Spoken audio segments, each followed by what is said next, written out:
کی طرف جو آج کل ماڈرن نماز چل رہی ہے، ادھر ایک پیر ادھر ایک پیر، اور پتہ نہیں سینہ پہلے چھاتی کے بول رہتا تھا، اب تو گلے کے پاس ہاتھ چلے جا رہے ہیں۔ ہاتھ پہلے ہمارا حنفی مسلک یہ ہے کہ ناف کے نیچے باندھنا چاہیے، پیٹ کے اوپر آیا، سینے کے اوپر آیا، اب تو گلے کے اوپر چلا جا رہا۔ اللہ ایسے نمازیوں کے سائے سے ہمیں محفوظ رکھے، ہمارے نوجوانوں کی نمازوں کو درست پڑھانے کی توفیق رفیق عطا فرمائے۔ تو یہ نماز کے کھڑے ہونے سے پہلے یہ سب سوچنا چاہیے، اور نیت آپ کریں گے اس عید اضحیٰ کے 2 رکعت واجب نماز 6 زائد تکبیر کے ساتھ واسطے اللہ کے طرف و قبلے کے تابع امام کی ایک نیت ایک مرتبہ اور سماعت فرما لیجئے۔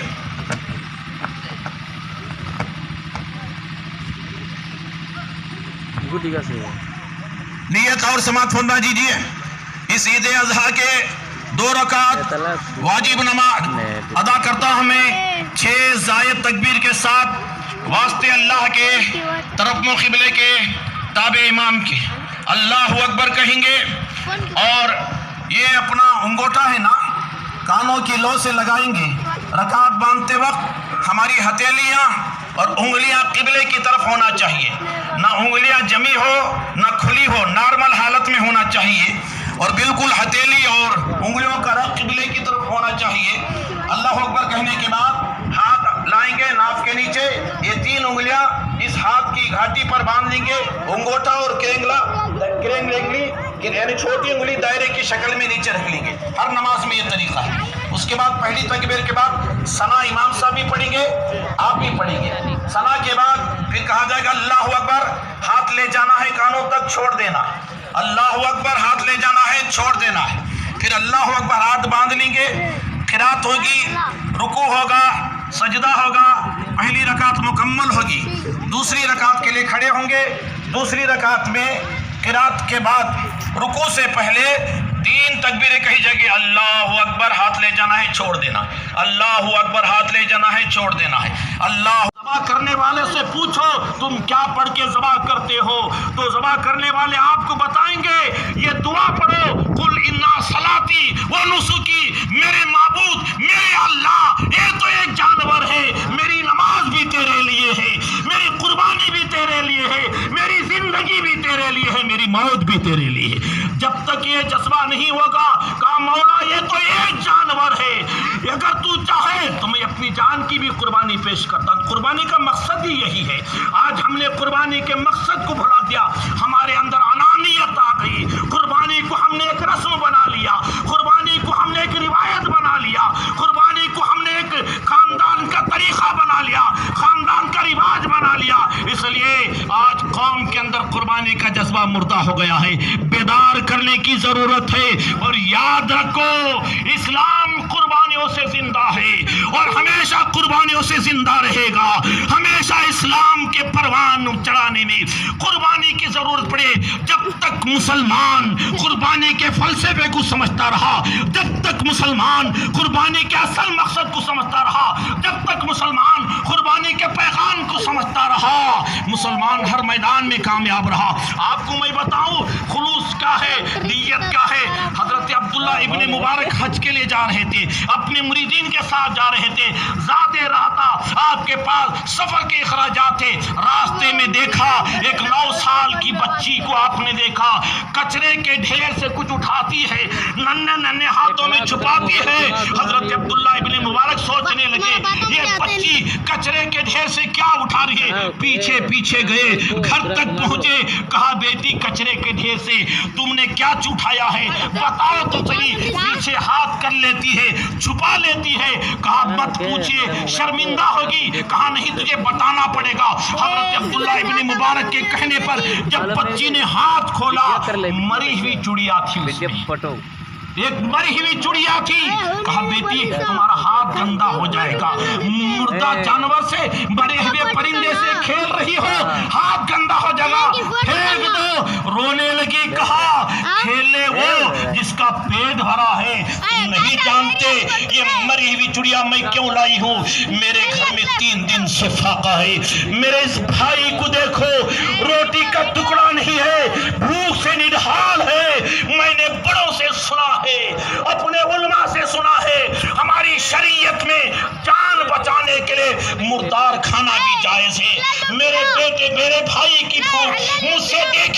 سکتی، اس لیے مردار کو کھلا کر میں اپنے بھائی کی زندگی کو بچانا چاہتی ہوں، اس لیے کہ شریعت اجازت دیتی ہے میرا بھائی کی زندگی بچانے کے لیے یہ مردار چڑیے کو میں کھا رہی ہوں، میرے بھائی کو کھلا رہی ہوں۔ حضرت عبداللہ ابن مبارک حج کے لیے نکلے تھے، مریدین صاحب نے کہا آؤ، سب کے پاس جتنا روپیہ ہے حج کو جانے کے لیے نکالو، سب نکال دیے، کہا یہ سارا روپیہ اس غریب گھر کو دے دو۔ کہا حضور ہم نے کعبہ نہیں دیکھا، ہم نے طواف نہیں کیا، ہم نے مینا نہیں دیکھا، ہم نے عرفات نہیں دیکھا، اب بڑی تمنا کے ساتھ حج کی پونجی جمع کیے تھے، آپ کہتے ہیں اسے دے دو۔ کہا ہاں آج اسے دے دو، آج ہمارا حج کعبے کی چھت کے نیچے نہیں ہوگا، ایک غریب کی جھوپڑی کے نیچے ہمارا حج ہوگا، آج ہمارا طواف کعبے کا طواف نہیں ہوگا، ایک غریب یتیم بچوں کے گھر کے نیچے ہمارا طواف ہوگا۔ ارے اس کا حج کیسے قبول ہوگا جو چھوٹے بچوں کو بلکتا بھوک سے چھوڑ کر جائے، حج کرے۔ یہ قربانی کا پیغام میں آپ کو سناتا چاہتا ہوں، آپ نے قربانی دی، اللہ کے نبی کی سنت کو ادا کی، بڑی اچھی بات ہے۔ وہاں تو یہ تو ذرا دیکھو تمہارے پڑوس میں کوئی غریب بھوکا تو نہیں ہے، کوئی یتیم ننگا تو نہیں ہے، بیوہ کے گھر میں کھانے کا انتظام ہے یا نہیں، یہ قربانی کا مقصد بتا رہا ہوں۔ اس لیے کہ ہماری دولت جو ہے یہ اللہ کی دی ہوئی نعمت ہے، اس دولت کو اسی کے نام پر خرچ کرنے کا نام ایمان ہے، اس دولت کو غریبوں، یتیموں، مسکینوں، بیووں کے نام پر خرچ کرنے کا نام اسلام ہے۔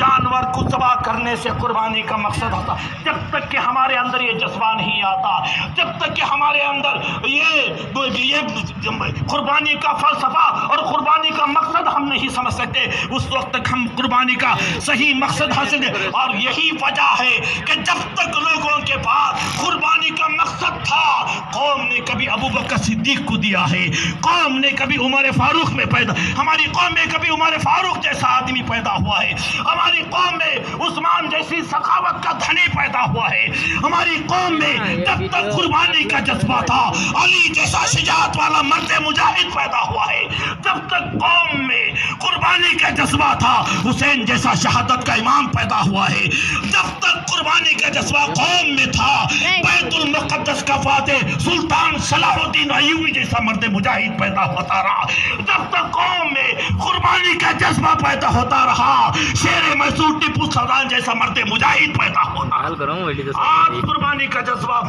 فوت ہو گیا ہے، ہم نے قربانی جانور کو ذبح کرنے سے سمجھ لیتے کہ ہم کامیاب ہو گئے، ہم نے حق ادا کر دیا، ہم نے اللہ کے فرض کو ادا کر دیا۔ نہیں، جانور کو ذبح کرتے وقت یہ ضرور سوچو میرے مالک یہ جانور تو کیا تیری رضا کے لیے زندگی کا لمحہ قربان ہے، تیری رضا اسی میں ہے، جو تو چاہتا ہے وہی میں کرنا چاہتا ہوں۔ انانیت کو ختم کرو، دکھاوا پن کو ختم کرو، اپنے بڑپنے کو ختم کرو، تم کروڑ پتی ہوں گے، لاکھ پتی ہوں گے، ارب پتی ہوں گے، سب کو آنا ہے اسی جگہ پر، سب کو مٹی کے نیچے سونا ہے۔ دین کو تم یاد کرو، قربانی کا مقصد پہچان گے۔ تو حضرت ابراہیم علیہ السلام کی یہ سنت آج کے دن حضور اکرم صلی اللہ علیہ وسلم کی امت پر اللہ نے صاحب نصاب مسلمانوں پر واجب کیا، تو اس واجب کے طریقے کو واجب کی طرح ادا کرو۔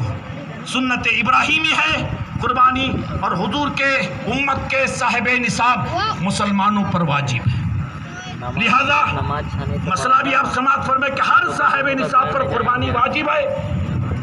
جو صاحب نصاب ہو کر قربانی ادا نہ کرے، اللہ کے نبی نے فرمایا کہ وہ ہماری عیدگاہ کے قریب بھی نہ آئے، اس کے ایمان میں قطرہ ہے، یا تو یہودی ہوگا یا نصرانی ہو کر مرے گا۔ کون؟ جو حیثیت ہونے کے باوجود بھی اگر قربانی نہ کرے۔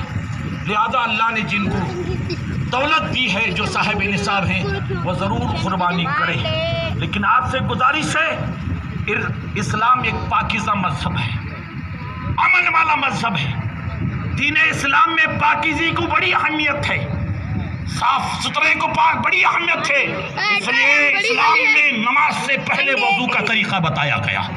اپنے ہاتھ پیروں کو صاف کرو، ظاہری گناہوں سے بھی صاف کرو، کلی کرو،